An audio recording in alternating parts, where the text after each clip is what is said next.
ચાલો જાણીએ સંગીત, નૃત્ય અને રંગભૂમિની વાતો અદ્ભુત ચિલ્ડ્રન્સ એન્સાઇક્લોપીડિયામાંથી. અનુવાદક છે પાયલ મદ્રાસી, આનલ મદ્રાસી, અને આપ સાંભળી રહ્યા છો આ તન્વીના અવાજમાં. સંગીત એટલે શું?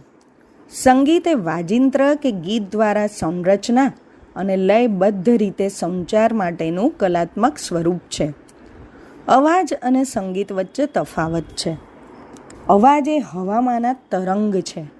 અવાજની તીવ્રતાનો આધાર એ કેટલો પ્રચંડ કે ધીમો છે એના પર છે. બીજી તરફ સંગીત એ સ્વરની લિપિ પરથી રચાય છે. મધુર સ્વર કે લય એ ભિન્ન ભિન્ન નોટ્સના ચોક્કસ સ્વરૂપનું સંકલન છે. સ્વરની સમરસતા એ બે કે વધુ નોટ્સને સાથે વગાડવાથી સર્જાતો મધુર સ્વર છે, જે સંગીતનો તાલ સાંભળવાના આનંદમાં વૃદ્ધિ કરે છે. ભારતીય શાસ્ત્રીય સંગીત રાગના સ્વરૂપમાં નોટ્સનું સંકલન છે.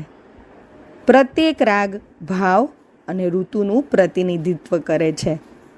સંગીત નિર્માણ કરવા વિવિધ વાજિંત્રોનો ઉપયોગ થાય છે.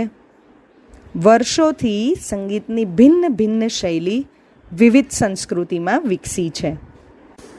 કેટલીક જાણવા જેવી બાબતો.